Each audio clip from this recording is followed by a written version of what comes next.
play, watch Patzon Multimedia. Welcome to yet another exciting edition of Patzon News 360 on Patzon Multimedia. My name is Patrick Kofi Zonu Jr. and today we have a lot of juicy stuff for you. So stay with me as I give you a rundown of all the topical news in Ghana and beyond. Do well to follow us on all social media platforms, on Facebook, on Instagram, and on Twitter. We are Patzon Multimedia. On YouTube, you can subscribe to our page. We are Patzon Multimedia too as well. So if you are ready, let's keep going.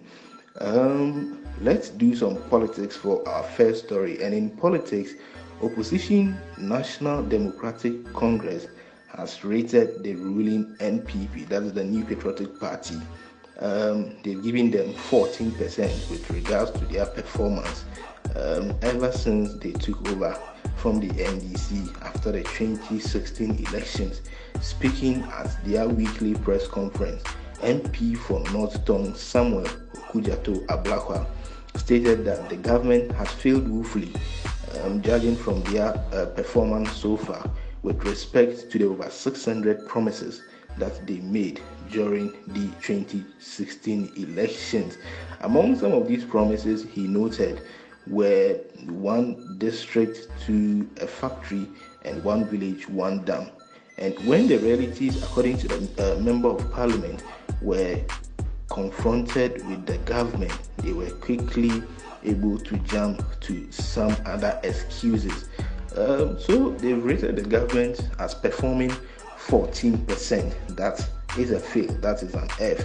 However, in reacting to this particular press conference, the member of parliament for Ofuasi Eiribi and the minister for information, Honorable Kojo Nkrumah, says the NDC are only doing this because of political expediency sake, and Ghanaians should disregard whatever ratings the NDC has given the ruling NPP and throw them into the dustbin, because the NPP has delivered on most of their promises without a shred of doubt. So that is a bit of politics there.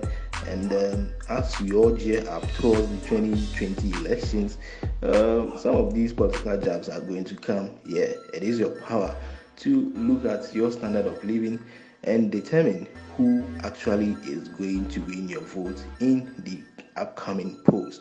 So let's shift our attention to some other stories. And in a different story, pressure group and civil society organization Occupy Ghana is accusing government of possibly massaging figures in relating to coronavirus death. According to a long press statement released by Occupy Ghana, they believe that government is actually hiding some of the figures, or actually hiding some of the total number of death cases recorded with respect to coronavirus. So these are serious allegations coming from Occupy Ghana, and we are waiting on government and possibly Ministry of Health or Ghana Health Service to come out and react to this particular matter.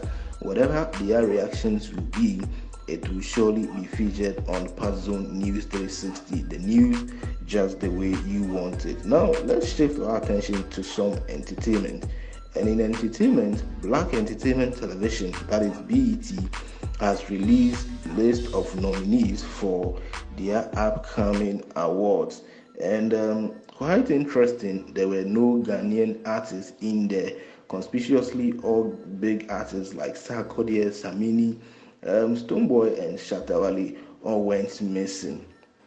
You would note that some days ago, some weeks ago, Billboard also released chart about the 16 most streamed artists in West Africa, which had Ghanaian artists also missing on the list. However, on this list of BET, Wizkid and Burna Boy, among other Nigerian artists, all made the list for the awards that is scheduled to happen on the 29th of June 2020.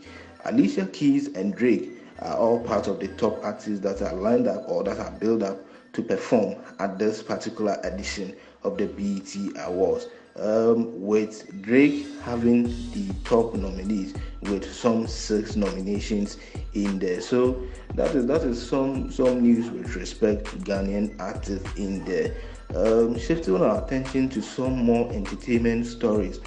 Bright Tietia has actually fired some shots at Shatawale for always disrespecting colleagues in the music industry. Bright Tietia, who is a member of the music group Prayer, took to his social media platform, most especially Instagram, to advise Shatawale to desist from his subsequent or his frequent attacks on his colleagues in the music industry. According to Priority, he believes or he feels that Shatawale has consistently been disrespecting legends in the music arena, creating the impression that he is rich and because of that he can just say anything to them at any point in time. So that is the latest with Priority and Shatawale. With respect to Shatawale always calling other artists poor and broke and here and there and here and there. So to our very last story of the day. This one is quite interesting. So gospel musician Dinah Hamilton has said that sex is for married people. Sex is for married people. According to her, in an interview she granted recently, she said the Bible actually frowns on premarital sex, and as a gospel musician, she is never going to say anything contrary to that, as she believes strongly in the words of the Bible, and thus advise the youth to desist from any form of immoral act or any form of premarital sex. So that is the latest with gospel musician Dinah Hamilton. However, people are asking questions on social media if she actually practices what she is advocating for. With that, we cannot tell. So that's one time we really tell if she does adhere to her own very words. So this is where time will permit me to bring yet another exciting edition of Patzon News 360 to an end. My name is Patrick Kofi Zonu Jr.